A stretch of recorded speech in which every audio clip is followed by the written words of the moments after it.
Hello everyone, a very good morning to all of you. Welcome again to our Vidya Vihar family. So we are back again with the second lecture of the day. And sorry guys, आज फिर से late हुआ but आज जो है मेरा fault नहीं है। आज द हिंदू न्यूज़पेपर जो है वही लेट से आया, सो आज आपका लेक्चर लेट हो गया। इससे पहले ऑलरेडी हमारा एमसीक्यू बेस्ड करंट अफेयर्स आ चुका है और इसके ठीक बाद हमारा डेली करंट अफेयर्स शो आने वाला है। सो जिन लोगों ने अभी तक नहीं देखा है जाके एमसीक्यू बेस्ड करंट अफेयर्स को देख सकते हैं। तो आज जो हमारा डिस्कशन रहने वाला वो 20 अगस्त 2020 का रहने वाला है। तो चलते हैं डिस्कशन पे। तो वर्ड डिस्कशन पे जाने से पहले हम लोग जानते हैं आज के इंपॉर्टेंट डे को। तो आज जो इंपॉर्टेंट डे है वो है सद्भावना दिवस और इसको मनाया जाता है हमारे पूर्व प्राइम मिनिस्टर राजीव गांधी जी के बर्थ एनिवर्सरी को की याद में। हर साल 20 अगस्त को उनकी बर्थ एनिवर्सरी सेलिब्रेट की जाती है। उसी दिन को हम लोग सद्भावना दिवस के रूप में मनाते हैं और इसका मेन थीम जो है प्रमोट नेशनल इंटीग्रेशन, यानी नेशनल इंटीग्रेशन को प्रमोट करना, कम्युनल हार्मोनी लोगों में बनाए रखना, चाहे वो किसी भी रिलीजन के हो या फिर किसी भी लैंग्वेज के हो। चलते हैं अपने अब वर्ड डिस्कशन की ओर। तो आज का जो हमारा फर्स्ट वर्ड है, सबसे पहला वर्ड जो है वो है बोनहोमी। Sorry, I will say it again, बोनहोमी। Parts of speech में ये नाउन के अंदर आता है जिसका मतलब होता है अ फीलिंग ऑफ फ्रेंडलीनेस, यानी कि आप खुशमिजाजी हो, मिलनसारी हो, किसी से भी आपकी जल्दी दोस्ती हो जाती है तो आप हो गए बोनहोमी। जैसे ये देख सकते हैं इमरान खान और ये चाइनीज प्रेसिडेंट है, इन दोनों के बीच दोस्ती कुछ ज्यादा ही गहराती जा रही है। हालांकि पाकिस्तान को बोला जाता है कि वो चमचागिरी करते रहता है चाइना का, क्योंकि चाइना से उसको पैसे चाहिए रहते हैं, उधार चाहिए रहता है इसलिए। बट इन दोनों के बीच आजकल बहुत ज्यादा खुशमिजाजी चल रही है। सेंटेंस देखते हैं। The atmosphere of बोनहोमी was suddenly gone, यानी कि खुशमिजाजी मिलनसारी का जो है वातावरण था अचानक से खत्म हो गया। There was a casual bonhomie between the actors at rehearsal, यानी रिहर्सल के समय एक्टर के बीच काफी एक कैजुअल खुशमिजाजी या मिलनसारी वाला व्यवहार रहता है। सिनोनिम्स देखते हैं। Companionship, brotherhood, friendship.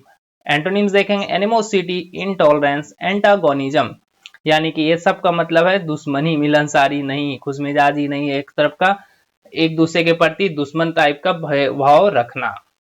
अगर दो देशों के बीच बोनहोमी अच्छी है तो दोनों कंट्री एक दूसरे के साथ मिलकर अपनी इकोनॉमी ठीक कर सकते हैं। ये बिल्कुल सही बात है। अगर दो देशों के बीच खुशमिजाजी है, मिलनसारी व्यवहार है, दो देश के लीडर एक दूसरे को अच्छी तरीके से जानते हैं तो उन दोनों के बीच का ट्रेड धीरे धीरे बढ़ सकता है और जैसे ही ट्रेड बढ़ेगा देश की इकोनॉमी बढ़ती जाएगी।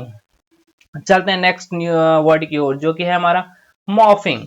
पार्ट्स ऑफ स्पीच में ये नाउन के अंदर आता है जिसका मतलब होता है to take on a different shape, यानी कि कोई और शेप ले लेना, आकार ले लेना, रूप बदलना या फिर अपनी अवस्था को चेंज कर लेना। तो मॉर्फिंग का मतलब अगर हो जाए तो प्योर मतलब अगर हम लोग देखें तो बदलना होता है, चाहे वो शेप को बदले, अपीयरेंस को बदले या फिर स्टेट को बदले। ये पिक्चर देख सकते हैं, यहाँ एक लड़की को एक बाघ बना दिया गया है, बदल दिया गया, ये एक मॉर्फिंग फंक्शन के द्वारा किया गया है। I have heard of Wolves morphing in dire situation, मैंने सुना है कि भेड़िया खतरनाक सिचुएशन में बदल जाते हैं। The morphing function can transform photo from one person to another. Morphing function जो है उसका मेन काम होता है एक पर्सन के फोटो को दूसरे पर्सन में बदल देना। जैसे कि यहाँ देख सकते हैं एक लड़की के फोटो को बाघ के फोटो में बदल दिया गया। सिनोनिम्स देखते हैं। अल्टर मतलब बदलना, मॉडिफाई मतलब चेंज करना, ट्रांसफॉर्म मतलब भी बदलना। एंटोनिम्स देखते हैं। मेंटेन, स्टैग्नेट, प्रिजर्व मतलब बनाए रखना। चाइना अब अपने प्रिजर्विंग नेचर को मॉर्फिंग कर रहा है और वर्ल्ड में अमेरिका को रिप्लेस करना चाह रहा है।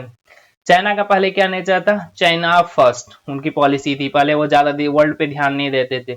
पर जैसे जैसे अमेरिका में डोनाल्ड ट्रंप का आधिपत्य बढ़ते गया तब तक चाइना क्या कर रहा है, धीरे धीरे वर्ल्ड में अपना जो एक पोजीशन है उसको स्ट्रांग करते जा रहा है। जहां जहां से अमेरिका अपने आप को खींच रहा है वहां वहां जाके चाइना अपना कंट्रीब्यूशन बढ़ा रहा है, यानी कि वो अपने स्टेट को मॉर्फ करने की तैयारी कर रहा है। चलते हैं नेक्स्ट वर्ड की ओर जो कि है हमारा हाइजेमोनी। पार्ट्स ऑफ स्पीच में ये नाउन के अंदर आता है जिसका मतलब होता है कंट्रोलिंग पावर और इन्फ्लुएंस ओवर अदर्स, यानी जिसको आप बोल सकते हो आधिपत्य, यानी कि लोगों के बीच उसका पावर रहना, उसको कंट्रोल जो है पावर का वो उसके हाथों में रहना, जिसको आप आधिपत्य बोल सकते हो। तो ये दिखाया गया है यूएसए, उसके अंदर में डब्ल्यूटीओ है, नाफ्ता है, गाट है, इनफैक्ट वर्ल्ड बैंक भी कुछ दिन पहले तक उन्हीं के अंदर था। Sorry guys. तो यानी इन सब पे राज करता है, इन सब पे आधिपत्य किसका है, यूएसए का आधिपत्य है। The three nations competed for regional hegemony, यानी रीजनल आधिपत्य के लिए तीन नेशन एक दूसरे से कम्पीट कर रहे हैं। China consider US led hegemony as the primary threat to their vision. यानी कि चाइना कंसिडर कर रहा है कि यूएस के द्वारा जो आधिपत्य है, यूएस के द्वारा जो पावर को कंट्रोल कर रहा है, वो उसके विजन में बहुत बड़ा रोड़ा बन रहा है। और उसका विजन क्या है कि पूरे देश में, अपने पूरे वर्ल्ड में अपने आप को वर्ल्ड पावर घोषित कर देना, अमेरिका को रिप्लेस कर लेना। सिनोनिम्स देखते हैं, प्राइमेसी, सुपीरियोरिटी, कमांड। एंटोनिम्स देखेंगे, इंपॉर्टेंस, वीकनेस, पावरलेसनेस। चाइना अब लोगों के मन से इस भावना को दूर कर रहा है कि वर्ल्ड पावर बनना अमेरिका की हेरिडिटी है, यानी वर्ल्ड पावर बनना अमेरिका का वंशानुगत काम है, उसका भी हेगोनिमी है इस पे। यानी कि वो बताना चाह रहा है कि चाइना भी अब आधिपत्य जमा सकता है, पावर को कंट्रोल कर सकता है, उसकी भी हाइजेमिनी है। चलते हैं नेक्स्ट वर्ड की ओर, जो कि है हमारा कंटेम्प्ट। पार्ट्स ऑफ स्पीच में नाउन के अंदर आता है, जिसका मतलब होता है dishonour, despise, the state of being डिस्पाइज्ड और डिसऑनर, यानी कि अवहेलना करना, अपमान करना। ये पिक्चर देख सकते हैं, अगर आपको किसी का अपमान करना रहता है पीठ पीछे, तो आप ऐसे ही मुंह बनाकर उसका अपमान करते हो। He faced imprisonment for contempt of court, court की अवहेलना करने के कारण उसे जेल हुई। Being silent is the perfect way to show contempt, कभी कभी शांत होना ही सबसे बड़ा सामने वाले का अपमान करना जैसा हो जाता है। कोई बोले जा रहा है, बोले जा रहा है, और आप बस शांति से उसे सुने जाइए, तो वो उसके लिए एक अवहेलना टाइप हो जाता है। सिनोनिम्स देखते हैं, डिसडेन, एंटीपैथी, डिसरिगार्ड। एंटोनिम्स देखेंगे, obedience, respect, honour. Prashant Bhushan पे लगे आरोपों को कोर्ट ने एक्सेप्ट कर लिया और उसे कंटेम्प्ट ऑफ कोर्ट का दोषी पाया। ये प्रशांत भूषण वही बंदा है जो हमेशा सुप्रीम कोर्ट के जज के ऊपर पड़ा रहता है। 2009-10 के आसपास भी उसने कुछ आरोप लगाए थे वहां के जज के ऊपर, और अभी फिलहाल उन्होंने चीफ जस्टिस के ऊपर ही आरोप लगा दिए। तो कोर्ट ने उन्हें कंटेम्प्ट ऑफ कोर्ट का दोषी पाया, यानी कि कोर्ट की अवहेलना करने का दोषी पाया और उनको सजा सुनाई। चलते हैं आज के लास्ट वर्ड डिस्कशन की ओर, जो कि हमारा विहिमत। पार्ट्स ऑफ स्पीच में नाउन के अंदर आता है, जिसका मतलब होता है एक्सट्रीमली लार्ज, बहुत ही ज्यादा बड़ा, अनप्लीजेंट, विशाल का, ये भयंकर जिसको आप बोल सकते हो। ये पिक्चर देख सकते हो, ये प्राणी देखकर ही कितना भयंकर और विशाल का लग रहा है, ये यानी बेहिम्मत है। It is very rare that a behemoth gets affected, ये काफी कम होता है कि कोई विशालकाय प्राणी या फिर कोई मॉन्स्टर्स प्राणी जो है उसको कोई इफेक्ट पड़े। Because he is very large people like to call him behemoth, क्योंकि वो बहुत बड़ा है तो लोग उसे विशालकाय कहते हैं। सिनोनिम्स देखते हैं, जायंट, मॉन्स्टर, डेमन। एंटोनिम्स देखेंगे, ड्वार्फ, पिग्मी, व्हिपरस्नैपर। बेहिम्मत इंसान या जानवर से भिड़ने का आफ्टरमथ आपको देखने मिल सकता है फ्यूचर में। आफ्टरमथ का मतलब होता है दुष्परिणाम, दुष्परिणाम, यानी कि अगर आप किसी विशालकाय इंसान या प्राणी से भिड़ोगे तो उसका फ्यूचर में आपको दुष्परिणाम देखने को मिल सकता है। सो यहाँ पे हमारा आज का वर्ड डिस्कशन खत्म हुआ, बट अब हम लोग चलते हैं मैच द फॉलोइंग, जिसमें हम लोग कल डिस्कस किए गए वर्ड को रिवीजन के तौर पे देखते हैं।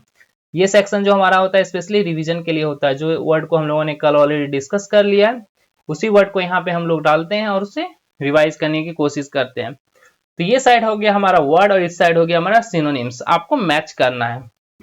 सबसे पहला वर्ड एग्जाम्पलेरी, एग्जाम्पलेरी, तो आपको मैच करना है इधर वाले कौन से वर्ड से ये मैच होता है। इसका मतलब होता है उदाहरणात्मक, यानी कोई व्यक्ति जो कुछ अच्छा काम करके चला गया और अब उसका उदाहरण चले आ रहा है, तो इसको आप मैच कर सकते हो एडमायरेबल के साथ। इनकैंडेसेंट, जिसको आप बोल सकते हो जोशीला या चमकीला, जोशीला या फिर चमकीला भी बोल सकते हो इसको, चमकीला। तो ये हो गया आपका लुमिनस। तीसरा हो गया आपका रीस्टैंड, रीस्टैंड मतलब अंकुश लगाना आप बोल सकते हो, किसी चीज को बांध के रखना, उस पर अंकुश लगाना, ये हो गया आपका रेस्ट्रिक्शन।